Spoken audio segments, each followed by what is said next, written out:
Hi, everyone. Hello. Welcome to this live event presented by Mother Jones Magazine. My name is Samantha, and I'm a reporter here at Mother Jones in California. And I know today is a pretty heavy day for a lot of us as we grapple with the latest news in Breonna Taylor's case in Kentucky. But as I try to reflect on what's happened and what the next steps are in the fight for justice, I'm really glad to be here today with our guests, Ben and Mike McBride. So Ben and Mike are brothers and community organizers who are known here in Oakland for their work that they've done to reduce gun violence. And I first reached out to Ben about a year ago when I started working on an article about shootings here in Oakland. And I wanted to catch up with him and with his brother Mike today, because I think they share a really interesting perspective as brothers, as faith leaders, and as activists who have done a lot of work to kind of pave the way for this current movement to defund police. And through their work on gun violence, they've helped show that it's totally possible to scale back law enforcement and scale back arrests while also reducing violence and crime. And the secret to doing that has been investing in social services. So that's what they've pushed to do in Oakland through a gun violence reduction project that they have helped launch. They connected young men in gangs and street groups with life coaches, and shootings in the city fell by about half. And now cities around the country are sending officials here to learn more about the strategy. But before we dig into the details, I just want to share a little bit more about the McBrides and the organizations that they work with. So Pastor Mike helps lead Faith in Action, which is a faith-based group that addresses gun violence and also the mass incarceration of young people of color. And he was invited by the Obama administration to help out with a few task forces that dealt with racial justice and police community relations, among other issues. And Reverend Ben is the co-director of Pico, California, which is another grassroots group that does a ton of racial justice work. And he recently founded a campaign called Bring the Heat, which calls for sweeping changes to policing across the US. So welcome, Mike. Welcome, Ben. So glad to have you both here. Thank you for joining us. It's good to be here. Glad to be. So I guess let's get started and talk about what's on a lot of people's minds right now, which is Breonna Taylor in Kentucky. Yesterday, the state attorney general announced that there were going to be no murder charges filed against the police officers who killed her. Ben, I had heard that you've actually visited Kentucky recently, so I was wondering if you could kind of react to the latest news and also tell us what's the mood like on the ground there right now? Well, I think this is just yet another episode of what we've continued to see since, our eyes became more open to this over the last decade with all of the blood being spilled in the street, and particularly that from law enforcement. I think the mood on the ground in Louisville is deep pain and deep lament, deep hurt. For over 120 days, young, poor Black people have protested and put their bodies in the street to merely call for their basic human rights to be recognized and justice for Breonna Taylor being murdered while she lay in her home. And I was in Louisville in June when young people, both folks from the community as well as activists came from the outside, and was also there again for Good Trouble Tuesday in August. And the mood on the ground was deep hope and aspiration that some justice might come to their situation with the obviously racist structure that is set in place. And as I've talked with folks back and forth on the ground over the last 18 hours, maybe 24 hours now, people are just heartbroken. People feel that the efforts that we try to continue to call people towards around peaceful protests and around voting just seem to fall on deaf ears because people are experiencing that the blood of Black people being spilled by the state that is supposed to protect them simply does not matter. And the failure of the Attorney General, Daniel Cameron, and his vicious response and his vicious press conference yesterday to even somehow suggest that it is the fault of Breonna Taylor or the fault of her boyfriend who did what he should have done to protect her life when they felt they were under the threat of people breaking into their house, and they didn't think it. They obviously were under that threat. For him to stand up and give the kind of press conference that he did was just disgusting. And it just continues to leave Black people in a very vulnerable place in this American system. And I definitely want to talk more about what the next steps are in this fight for justice. I know your family has been fighting for racial justice for a long time. And I had read actually that your dad met Martin Luther King Jr. when he was a boy and had been arrested during the civil rights movement. So I'm curious, Mike, if you can talk about what personally led you to want to focus on the issue of gun violence in particular in your work? Well, obviously, just on the heels of my brother's comments, it is a reality that violence disproportionately finds the bodies of Black people, Black communities, even when we are not looking for it. I was a youth pastor in San Jose in 1999, and even though I had grown up and we both grew up in San Francisco during the height of the crack cocaine epidemic, so we're not strangers to the reality of life in the neighborhood, in spaces and places where systems have radically failed Black people. By the grace of God and our parents and a lot of love, luck, and fortune, we were able to make it through and navigate that. But we did see death. We did see addiction. We did see violence by community members towards one another and also by the police. I myself was physically and sexually assaulted by 2 San Jose police officers in 1999. And while I was dealing with that ordeal, as a youth pastor, as a Bible college student, I remember having conversations with the young people in my church group, and they told me this happened to them all of the time. And I said, well, why did you never come and say this to us? And this changed my life. It changed the work that I was planning to do as a minister. They said, we did not think this part of our life was something the church would respond to. And it made me ask myself the question, what is it about the work that I do that these parents and even the children will trust me with the salvation of their souls, but not the safety of their bodies? It is indeed a fact that the work we do cannot just be about esoteric, altruistic campaigns and movements.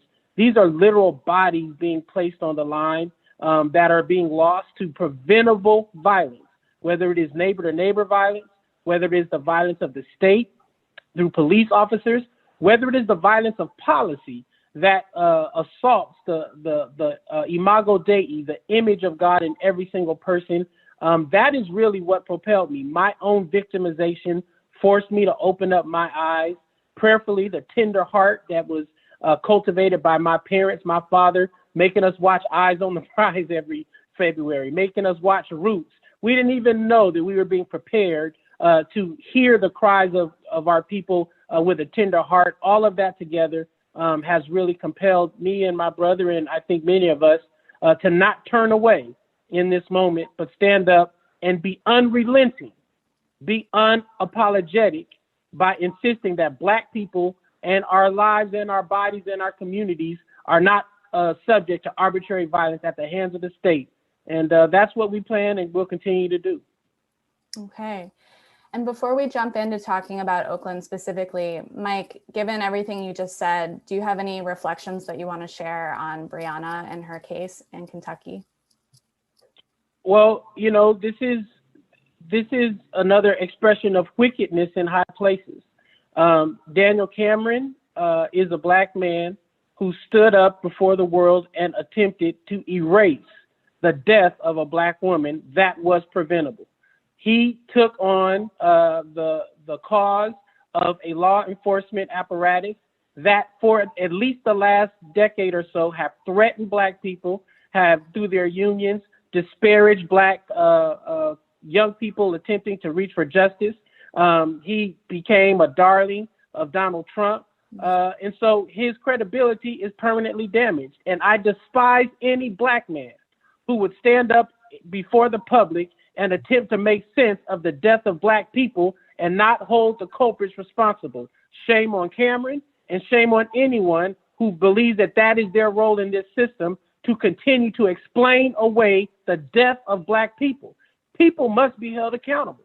People should at least admit they made a mistake, and they should with integrity say that my mistake has cost the life of a woman who should not be dead. But we don't even have individuals willing to stand up and form their lips to say that. This is an outrage, and you should be outraged. And God help all of you who mute your voices because you are attempting to curry favor with those who do not understand the legitimacy of Black outrage in this moment. This Black woman should be alive. The officers who shot her should be at least in jail. And we should not be having to relive nightmares like this every single week and month while the system tells us to march around in circles and chant and protest until they bring out police officers to crack us upside the head, shoot us with rubber bullets, and tear gas us. This is not the way that Black people should live in this country. And as you can see, I am fired up about it. I'm very upset. I'm hurt. My heart is broken. And I hope that many more people in this country channel the rage the same way that we are hoping to do by being a part of the solution. It is an outrage. Thanks for that, Mike. And Ben, I see you've been nodding. Yeah, I mean, I think it's really difficult for us to be in moments like this, doing the work that we do, because you see sometimes so up close and personal how unrighteous this system is. And when people will say, well, why don't you all try to find ways to build relationship with police and find ways to build trust with them and to do partnership with them? We have done all that kind of work in the past, and they have continued to prove themselves that the greatest liability to our community's public safety is the police themselves. It is their unrighteous unions, it is the cowardice in their leadership, and it is the inability for them within their own cultures to call out the racist and xenophobic and homophobic behaviors that they have going on in their own cultures. And so my hope in moments like this is that we somehow we would wake up in the American public. I continue to ask myself, how much Black blood is it going to take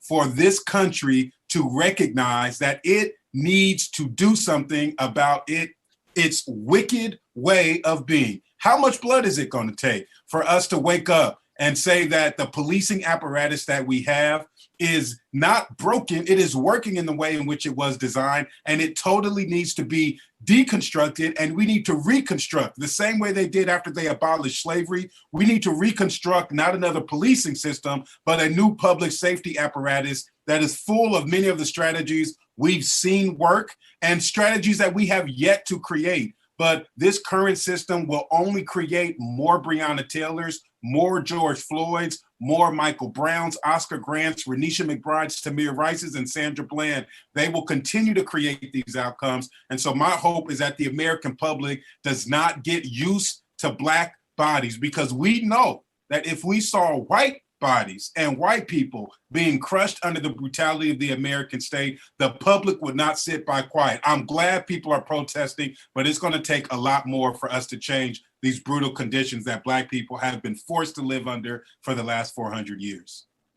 It's so true. Thank you, Ben. So you mentioned getting to work. Let's talk about some of that work, especially in Oakland.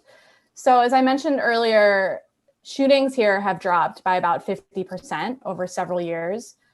Mike, what was the secret to that? How did the strategy work? Well, I always believe that the secret to any successful strategy is collaboration. It is the ability for people to take their unique roles and to be honest about the limitations of what they bring and be curious about the gifts that others bring to the table. The city of Oakland, where we currently live, we are from San Francisco, but because of colonization that is now called gentrification, we can't afford to live there anymore. So we live in the eastern part of the city of Oakland, East Oakland, as we call it.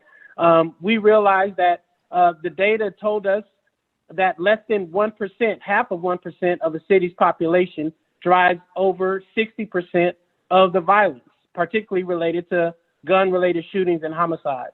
And that there were strategies that we were familiarized with because of mentors like Reverend Eugene Rivers, Reverend Jeffrey Brown, Tenny Gross, Erica Ford, the list goes on and on. People who have in their cities reduced gun violence without having to grow their police departments. As a matter of fact, they've reduced gun violence, and as the Boston experience tells us, they de-racialized the law enforcement's interaction with Black young people in the Dorchester neighborhoods. And so we said, why not do this in Oakland? Why not do this in Sacramento? Why not do this in Stockton? Why not do this in parts of the state and the country where we have footprints and organizers and clergy who are willing to learn a new strategy. And so we trained clergy and others in Oakland. We connected with young men who were caught in the cycles of violence. We got technical assistance providers like the California Partnership, David Muhammad and Reagan Harmon, who was already working out of the mayor's office, and we helped to build a coalition to implement these strategies. It took a lot of work. It still takes a lot of work, but the work paid off. After a couple of years, we were able to see a 30% reduction, and my brother can go deep down the rabbit hole around the other kind of impacting efforts that led to the drop in police shootings. But I will say this, it took an imagination that was bigger than the current realities we faced. We had to convince ourselves, the police, and even community members that Pookie's life was worth saving, not arresting, not shooting, but worth saving. And once we got around to acknowledging that the lives of young Black men were worth saving, even while they were caught in cycles of violence, we began to do the kinds of works and strategies and investments that were certainly connected to that assumption. And I think the first step for all of us who want to have these results, we have to have a reimagination. We have to have a conversion. We always say the first revolution is an internal one. That is the first step for the success that we seek. That's so interesting. And Ben, do you want to go down that rabbit hole a little bit more about what are some of the specifics and the strategy that led to these key impacts? Well, I felt like Mike dug the rabbit hole pretty deep. And I was going to go down the rabbit hole. I was like, I feel like the tunnel is pretty carved out. But I mean, on a serious note, what it took was a lot of collaboration. It took a lot of bridging across difference, not just, with community members and the city's apparatus, but even within our own community constructs. It took faith partners. It took people who were not religious. It took formerly incarcerated folks. It took people who had been victims of violence, all getting together, putting not just our minds together, but our hearts together and our time together to actually put a strategy in place that would lead to the kinds of results. But one of the biggest things that I think is important, that was actually a big learning for me about the whole strategy to reduce violence, was that the way to do so was not about enforcement with law enforcement or incarceration. It was actually communication, and it was resources. That when we would sit down, and to take y'all a little bit into what this work looked like, every 2 to 3 months, we would fill a room with young brothers who had been shooting at each other across the city. And we would sit them around a big table that had 25 to 30 people sitting around it. We'd have one of our young brothers sitting there, and then we might have a mother who had lost her child to violence. Then we'd have another young brother who had been shooting, and we'd have a faith leader. And then another young brother who had been shooting, and we'd have a formerly incarcerated person who had changed their life, and another brother who had been shooting. And maybe we'd have a law enforcement person, could be a district attorney, could be a U.S. attorney. We had a couple police officers in the room. But for an hour or two, we would have conversation with the young men. We would talk to them about their lives. We would tell them that we cared about them, that we loved them. We would admit that the reason that they were in their current condition was because we failed them as adults in their community to keep them safe. We failed them with poor schools. We failed them with giving them adequate health care for mental and emotional trauma. They were the survivors of the crack epidemic. So we admitted our failure, our culpability in their own situation. And then we offered them our help, our time, our heart, and our resources to help them transition out. And it was that consistent communication that happened with them in those rooms. There would be times that we would get individuals that we knew were at a high risk to either commit an act of violence or be a victim of violence. And we do individual meetings with them and say, hey, we're recognizing that you're in a situation right now. We love you. We care about you. What can we do to help you make a different life choice and get in a different situation? And what we found that 70% of the time, when we had the conversations with these young brothers, they would opt out of the violence themselves. I remember one specific conversation I was having with a brother, and I said, how come you haven't got out of the violence already? And he literally said to me, no one has ever asked me to, and actually committed themselves to walk with me on that journey. And so in essence, what he was telling me is, I don't just need a job, I need human beings who are willing to see me as more than what I've done and what I've participated in. And what we found over and over is that when we were willing to communicate with these individuals and wrap services around them and community around them, that's what led to the decrease in violence. And so I think it's always important for us to recognize that the only people who can stop the violence in communities are the young men themselves. And they have the power to do so. They've showed us that they will do so. The question is, are we willing to commit ourselves to change the conditions that make it less likely for them in their current state to make different choices? The onus is not on them, it's really on us. That's so interesting. And so the strategy has had all this success in Oakland, but the pandemic, it seems, is kind of complicating things a little bit. I had read that shootings are starting to rise in Oakland and also in a lot of other cities in the past few months. And correct me if I'm wrong, but I thought I saw that in Oakland, shootings were up by about 55% this spring and summer. So Mike, I'm curious, what are some reasons for that, do you think? And does this trend worry you? Well, I think what's so fascinating about this attempt to connect the rise of shootings to the failure of the strategies that we know work is the kind of law and order framework that even progressive cities, quote unquote, are too easily seduced into to explain away what we know is actually at the root of what is happening. COVID-19, I don't know if anyone has heard of the coronavirus. I don't know if anyone has heard that we have a global pandemic that has literally been mismanaged at the highest level. And so you may have heard this before, that when the country has a cold, the Black community has the flu. The social ills that are pre-existing in our communities that are usually related to not just the violence that is interpersonal, but the violence that is related to lack of mental health supports, lack of on-ramping into jobs and opportunities, the incarceration and lack of re-entry into our communities upon folks' release. All of these things were pre-existing this pandemic. Once the pandemic hit, many of our cities deemed outreach workers as essential workers, but they did not give them PPE to continue to go out in the community and do the interruption work. They slashed their budgets and did not give us any of the resources to be able to continue the case management work. And so, of course, if the strategies are the reasons why the violence has been reduced and a global pandemic hits and we can no longer do the strategies, then you will find that people revert into hopelessness. And we must continue to invite ourselves to not see violence in Black communities as disconnected from the national social realities that people are dealing with every single day. We have to have the courage to say that the reason why violence seems to be persisting in our communities is because poverty persists, is because the systemic bias of systems in this country persists, because we still have unaccountable law enforcement folks in this country, and they still exist. These, I think, are more credible reasons to connect to the reasons why we have seen some spikes in violence. I guarantee you, if we funded and resourced these strategies at the level they have been in the past, we would see a different result. But that requires a certain kind of political will that just doesn't currently exist, even among progressives.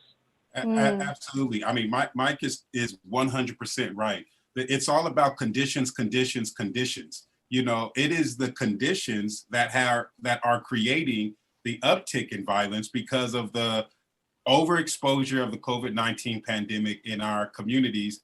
And I think it's really important for us to really start getting an analysis around why we are criminalizing the effects of poverty instead of criminalizing the conditions of poverty themselves, right? So we will criminalize how people are reacting when they are put in this vulnerable position rather than criminalizing the conditions that create that kind of vulnerability. It is a lack of resourcing that we have that the COVID-19 pandemic is just revealing. It's revealing that our, health safety net for our loved ones who've been impacted by violence was already stretched thin. That when we've got love, that it shows the dependence that our loved ones had of having violence interrupters walking their streets doing conflict resolution on a daily basis. And when you remove those individuals from the community and you still have the police, then you see violence go up. What is that proof of? It's proof that the presence of the police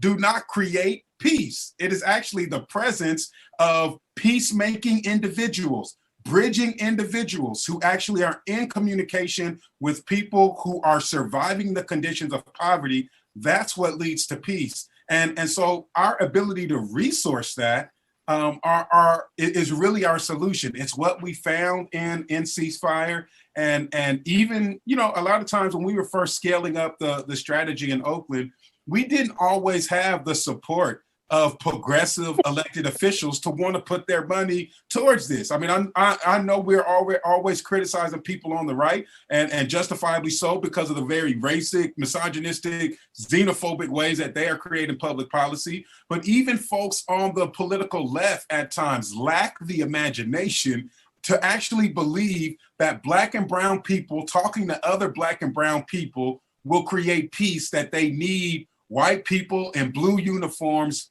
armed to come into people of color's neighborhood, and particularly Black people's neighborhoods, in order to have the presence of peace. And so COVID-19 is showing that more and more. And I think it's really calling on us really having a serious conversation about how do we resource peace in our communities instead of being so, you know, conditioned to accept, you know, violence and armed strangers in the name of the state, preserving some kind of safety in the community, which the data continues to show us is not happening.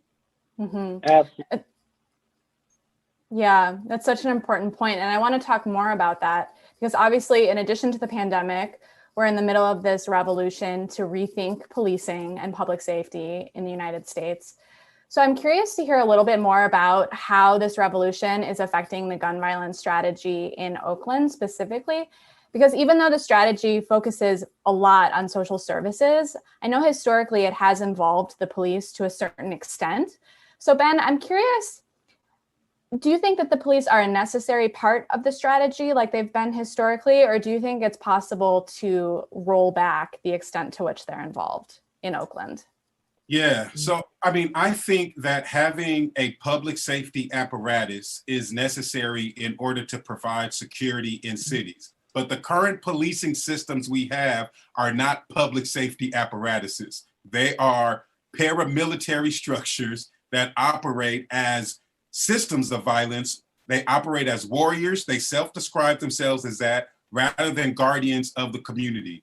So for us, you know, we're pragmatic, and Black people are pragmatic. We have never had the opportunity to live in the conditions that we've wanted. We've always had to live in the conditions that we have. So currently, right now, the police are the system endorsed by the state to provide public safety, as flawed as they are. So we have to figure out, how do we extract the most we can out of an obviously failing system to help be a part of the way in which we create peace in our communities, and how do we figure out how to you know, put some handles on our policing system? How do we find ways to reduce the harm that they bring to our communities while ensuring that they can contribute, for whatever we can extract out of them, the kinds of support that we need in order to implement our strategies. So our strategies have included police as a part of this strategy, but what it's been has been for police to be at the table,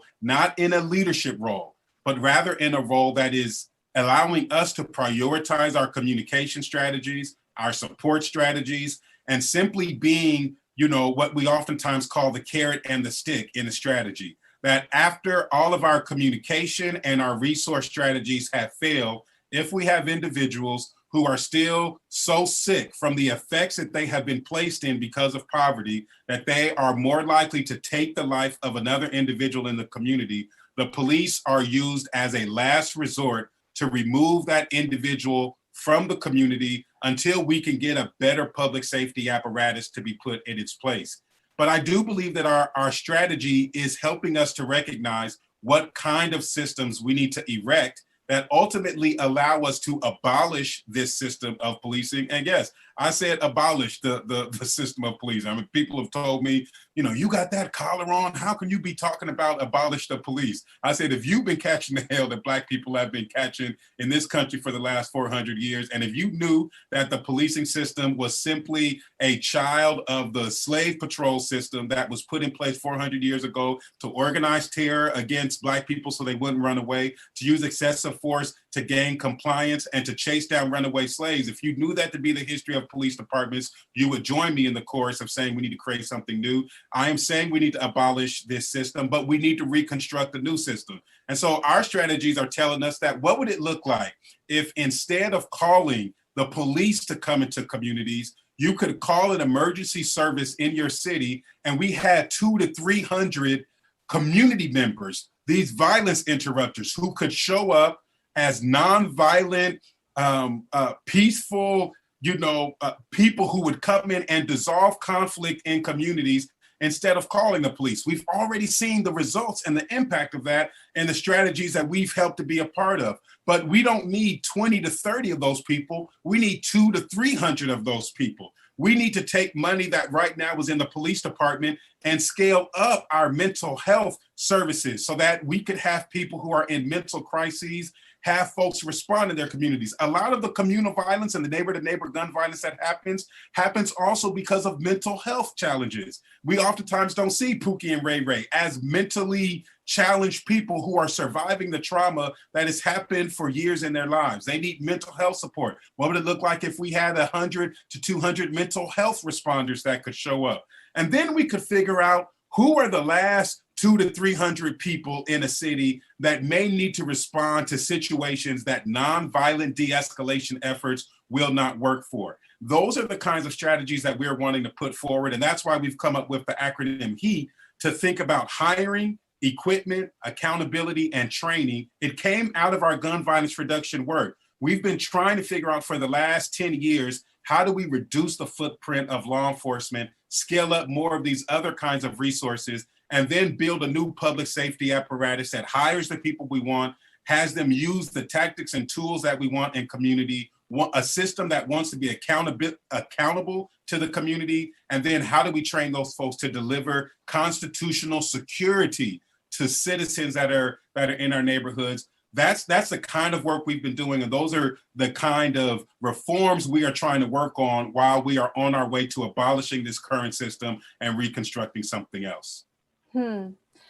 And let's keep talking about this movement to abolish police and demand accountability.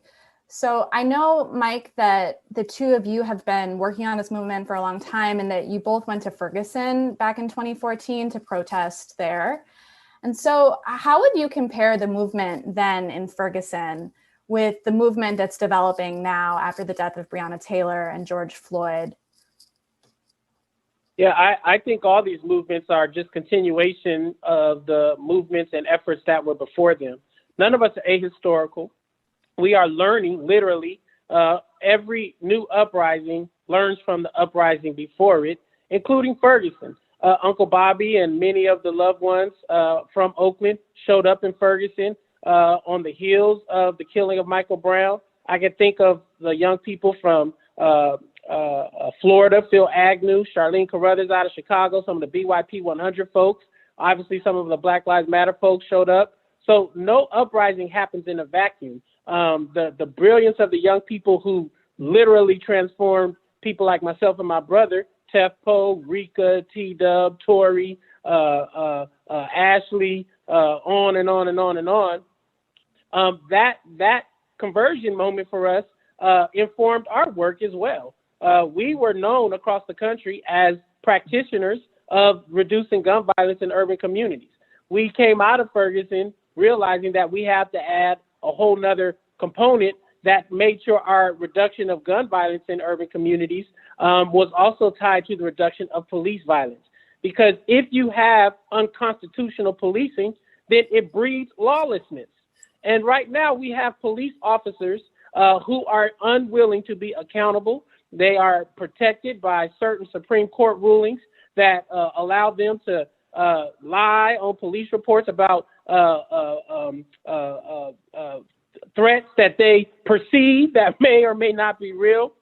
We have unions that protect them. We have people who Often elected officials are unwilling to push back against the overreach of law enforcement in budgets all across the country. We have police departments that are averaging almost $2 or $3 million per year of payouts of the taxpayers' dollars to settlements because they use too much violence that is unconstitutional and excessive. So all of these realities came to the front of our minds as we were in Ferguson. And so I just want to continue to assert that none of us do this work in a vacuum. We call it Black Lives Matter today, but, 20 years ago, there was another popular phrase that was used to call on police to stop shooting and killing folks. And 30 and 40 years ago, there was another way to speak about it. And so these movements, they are cumulative in nature. There's a 300-year movement for the ending of the state-sanctioned killing of Black people in this country, of the abuse of Black folks in this country. And we keep learning. We keep striving. We keep working and building a coalition of the willing. And I do think that one of the greatest blessings of this current moment, as we said, even the protest earlier this year started out as a rocky road protest. Now we got 31 flavors. Everybody's outside demonstrating their commitment to the protection and safety of Black folks. Now we need that coalition to translate into voting at the local, state, and federal level, not as the silver bullet, but certainly as a way to ensure that we begin to get a political momentum towards ensuring that governance, which is the key here. I mean, part of what we learned in Oakland is governance matters. How you govern matters. It's not just how you vote, it's how you govern. And so we must govern in ways that demonstrate the prioritization of the saving of Black people's lives. And I think when we can push progressives to govern in ways that prioritize the safety of Black people's lives, then our budgets will change. Then our priorities will change. We won't hear rhetoric that is not attached to budgets. And I think that is the next frontier of the work that we have to do. It is now a budget fight in all of our cities across the country. We must fight for the budgets of taxpayers to be moved into peacemaking work, public health related work, and not the kind of overinvestment in punitive criminalization and policing responses to the hurt of Black people and poor people in this country. Thank you, Mike. Mike is totally right too. And I really think I just want to, underscore one of the points that he lifted up around us not always being there with our own analysis, because I know people might be watching and sometimes you're hearing some new things and you're trying to take this and put it in the analysis that you already have. But this is a continuum and we're all learning from these different moments. And when you learn and you know better, then you should do better. I mean, pre-Ferguson, I had young brothers in Oakland who told me in 2014 that the Oakland Police Department was involved in sexual orgies and activities with women in the community. And I've told this story that I myself, with my underdeveloped analysis, did not believe them.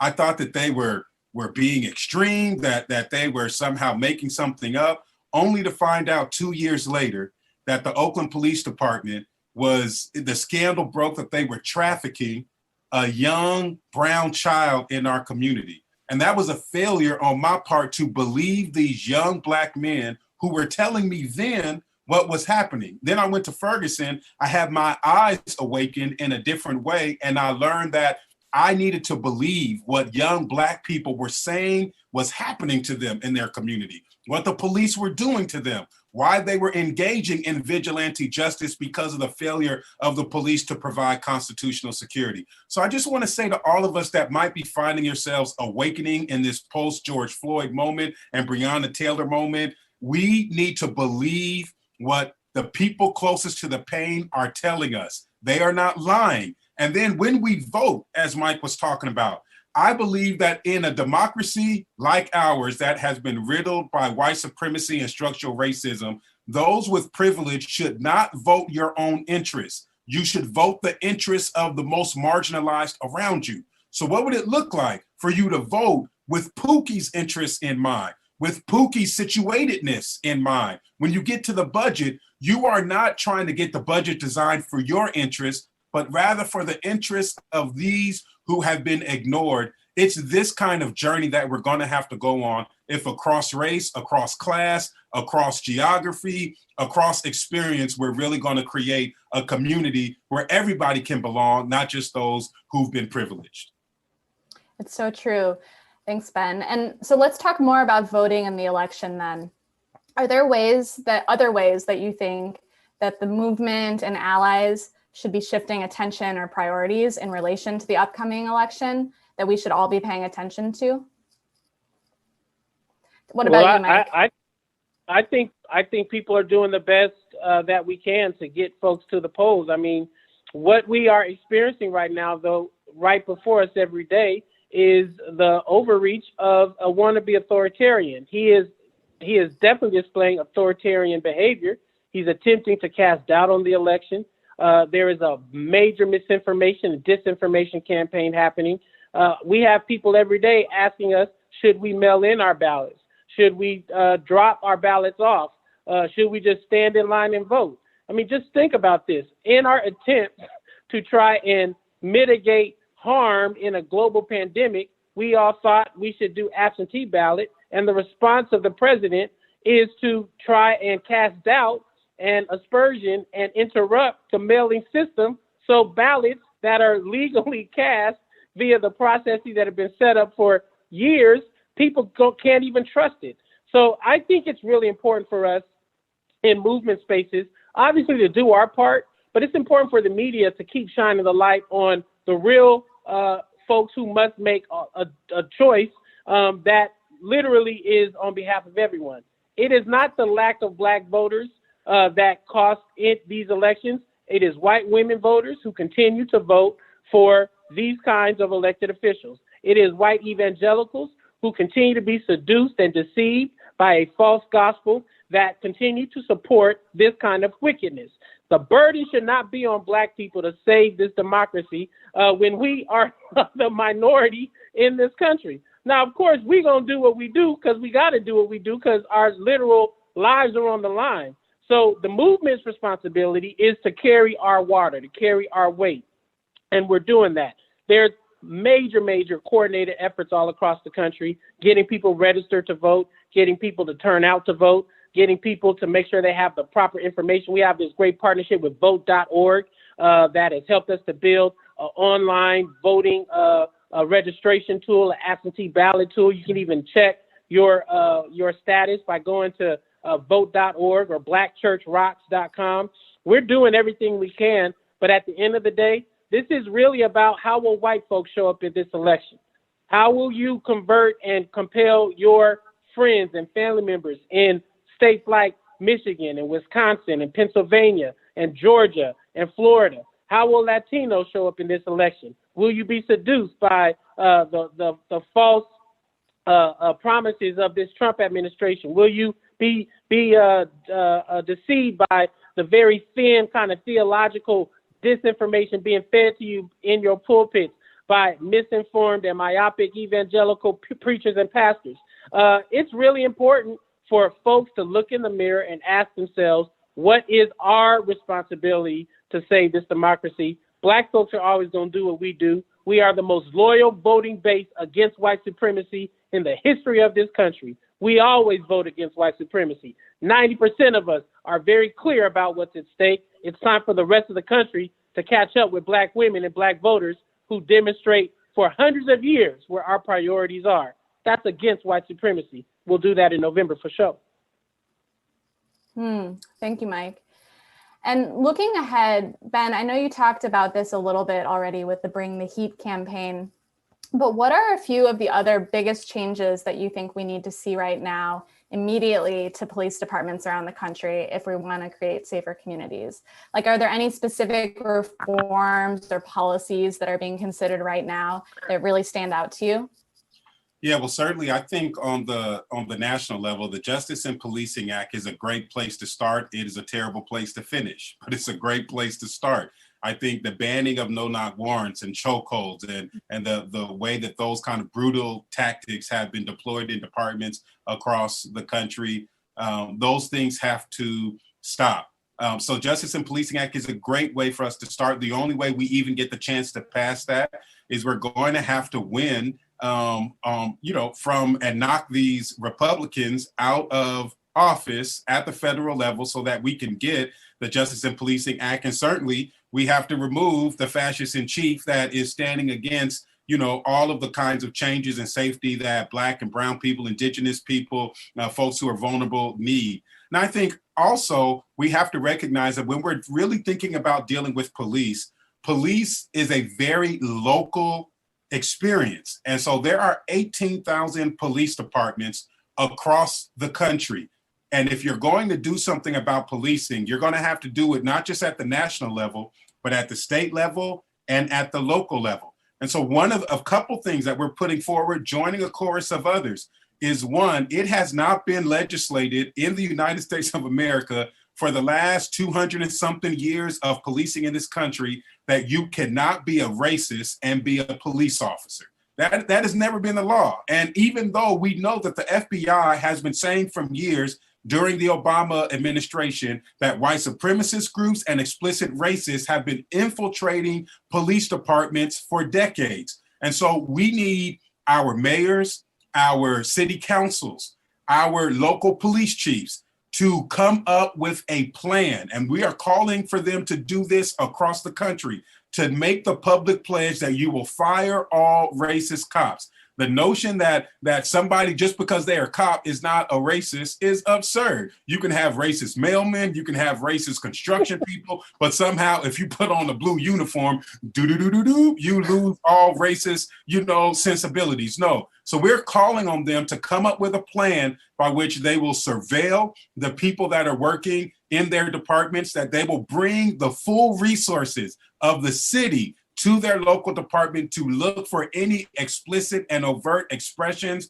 of racism in these online Facebook groups and in these secret groups that are happening on the dark internet, and expose these individuals and have a zero tolerance for racists being in these police departments. Now, the next stage. And if you can't get your mayor, your police chief, your police union to make that kind of commitment, you need to ask them why.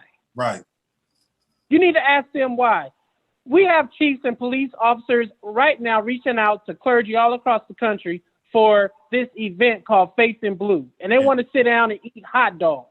They want to go to barbecues. They want to play sports.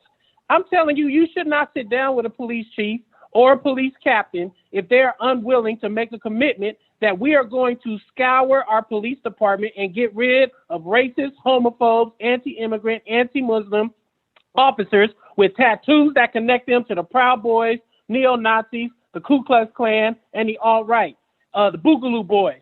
These individuals we know are in our departments. We know they're proximal to police officers.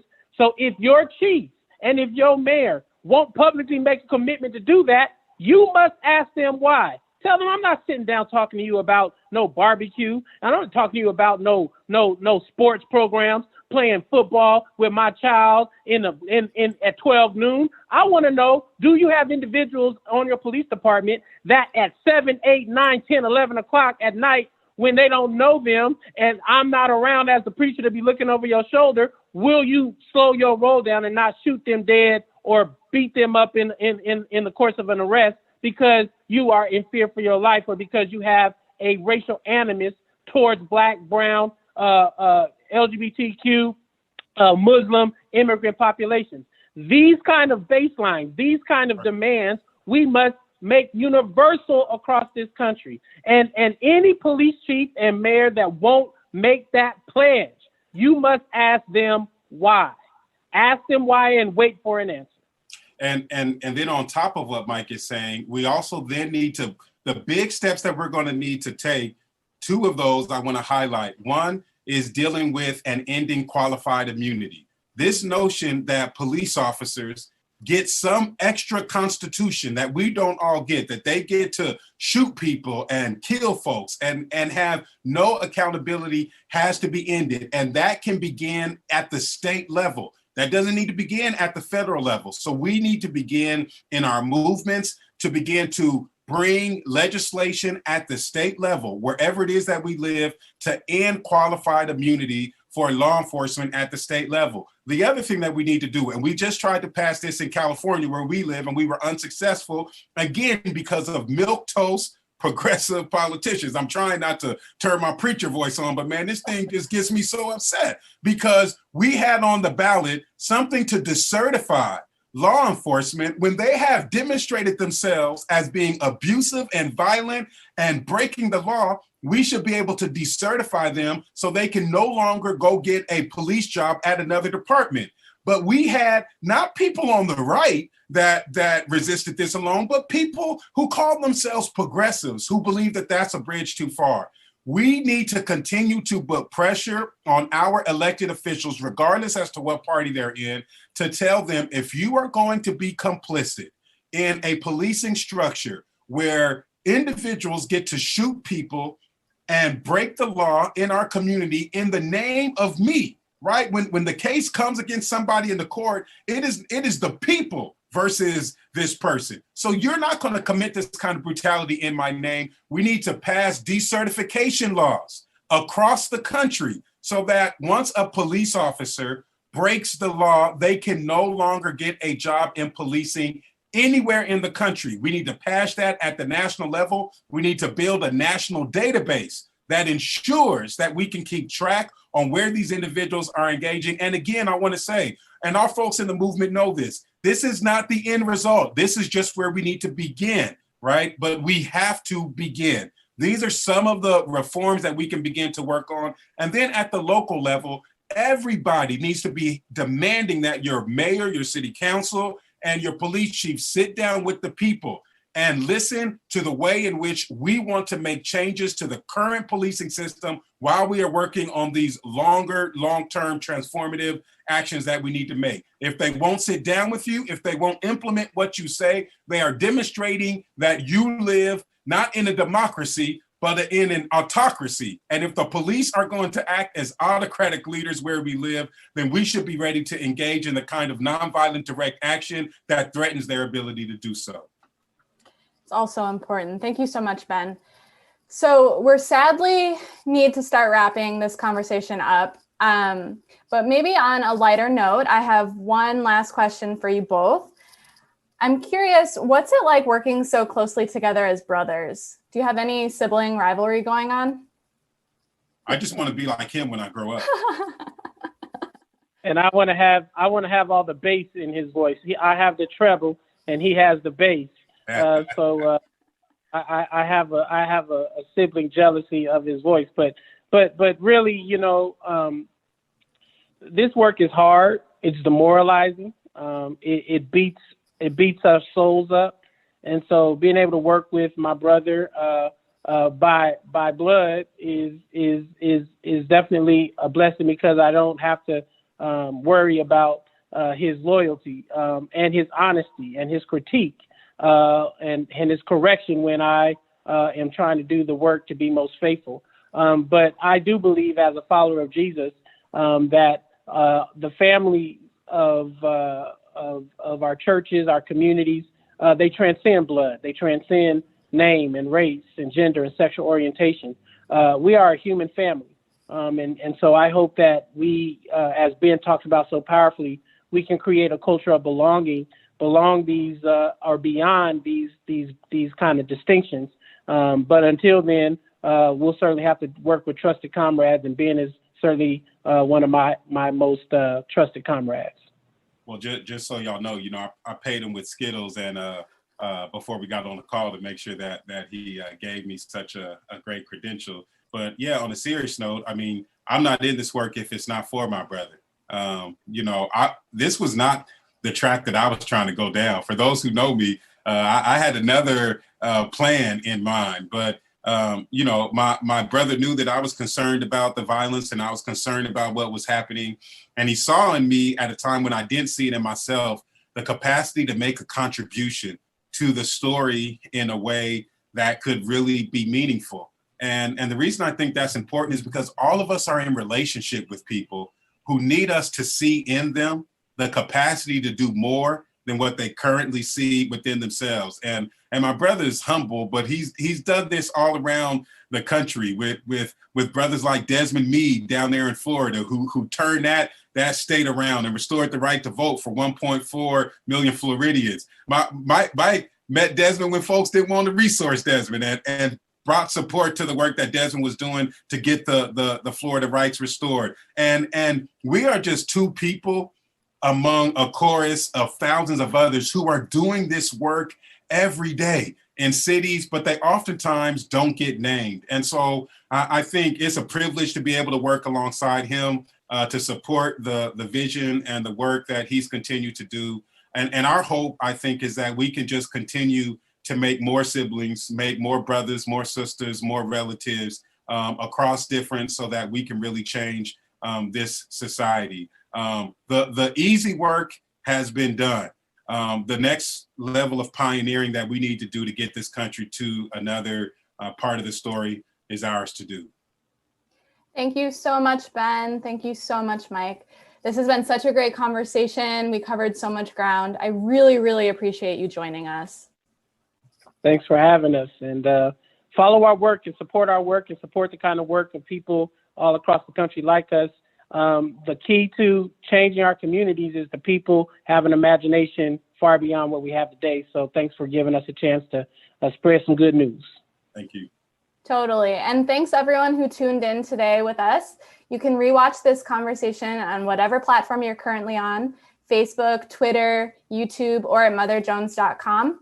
I'm Samantha Michaels for Mother Jones. I'll catch you next time.